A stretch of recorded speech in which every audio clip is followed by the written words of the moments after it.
एक जैसे वर्ष का विशेष दिन होता है केंद्र का बजट, इसकी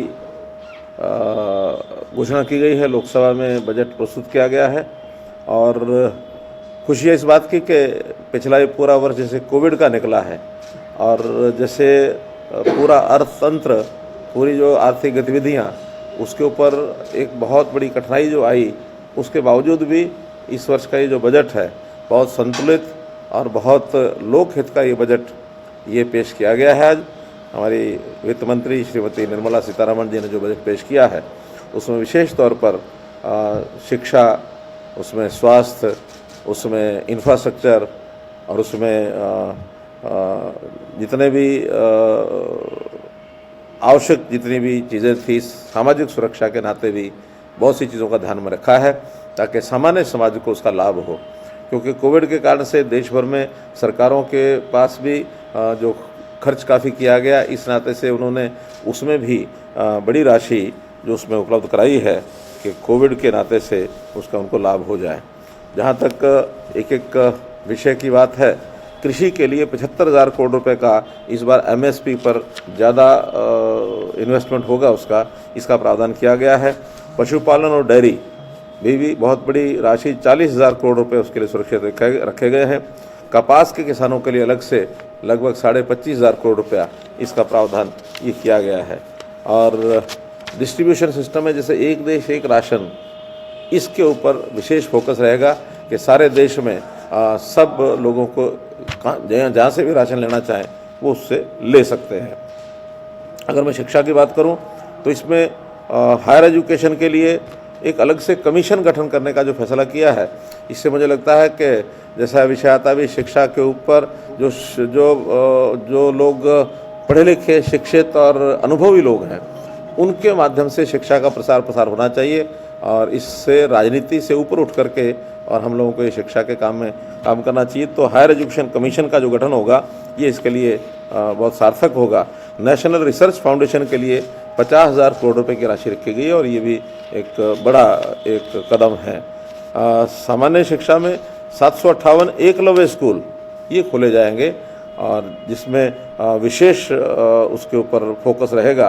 15,000 सरकारी स्कूल हैं, उनका स्तर बढ़ाया जाएगा, अर्थात हायर एजुकेशन की तरफ उनको और आगे ले जाने की बात ये रहेगी।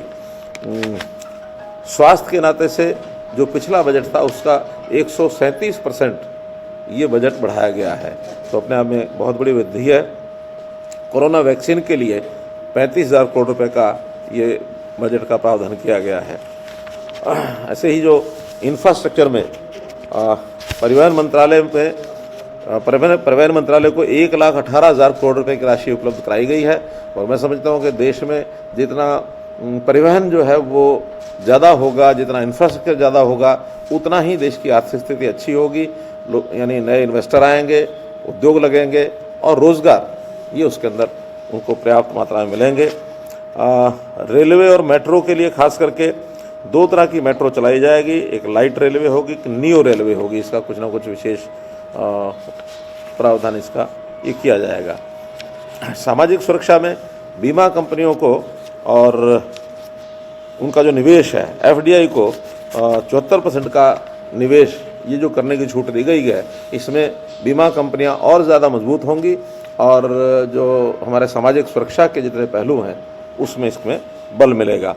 जो 75 वर्ष से ऊपर की आयु के लोग हैं उनको आयकर रिटर्न भरने से छूट दे दी गई है कि वो कोई आयकर रिटर्न अब भरने की उनको ज़रूरत नहीं है अगर वो पेंशनर हैं। तो इस प्रकार से ये सब जो विषय किए गए हैं, इस समय समझता हूँ कि बहुत सी चीज़ें सस्ती होंगी, इसमें भी उसका प्रावधान किया गया है।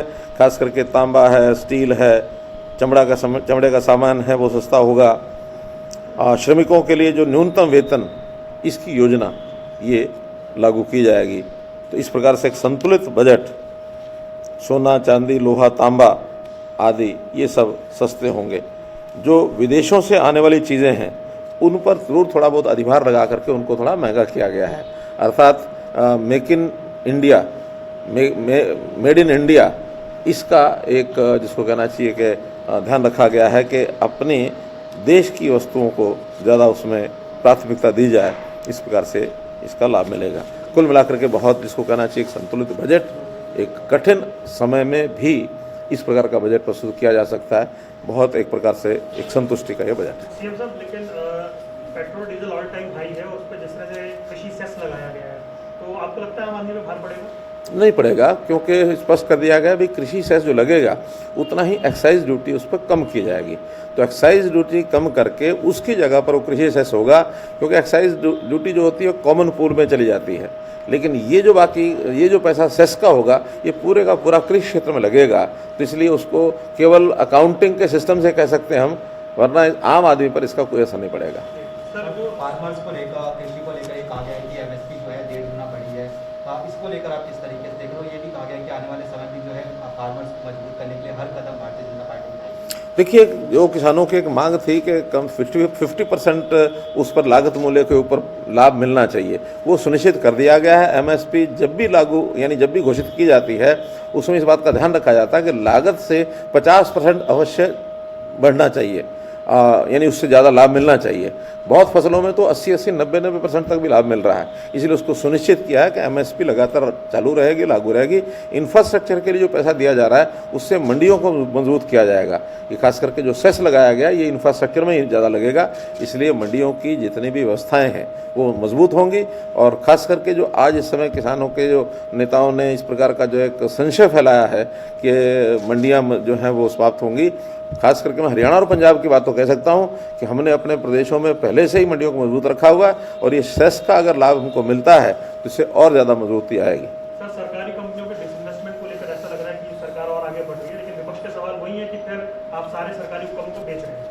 ऐसा नहीं है, बहुत से ऐसे सरकारी उपक्रम होते हैं जिसके अंदर कोई लाभ नहीं होता, घाटे के सौदे हो जाते हैं। और क्योंकि बहुत पहले जिन विचारों को लेकर के ये सरकारी कंपनियां बनाई गई होंगी उस समय उसका हेतु कोई और रहा होगा। आज वो हेतु, चूँकि बहुत से उद्योग ऐसे हैं जिसमें प्राइवेट इन्वेस्टमेंट बहुत आ गई है, वो अच्छे प्रकार से उद्योग चल रहे हैं। सरकारी लेवल पर जो घाटे की चीज़ें हो जाती हैं उसका इन्वेस्टमेंट करना ही उचित रहता है, ताकि उसकी पूंजी को जो है बाकी जगह पर भी लगाया जा सके। नमस्कार, मैं हूं मानक गुप्ता। अगर आपको हमारा ये वीडियो पसंद आया हो तो इसे लाइक और शेयर जरूर करें, और हाँ, हमें सब्सक्राइब और फॉलो करना ना भूलें ताकि आप देश और दुनिया की कोई खबर मिस ना करें। तो जुड़े रहिए हमारे साथ और देखते रहिए News 24।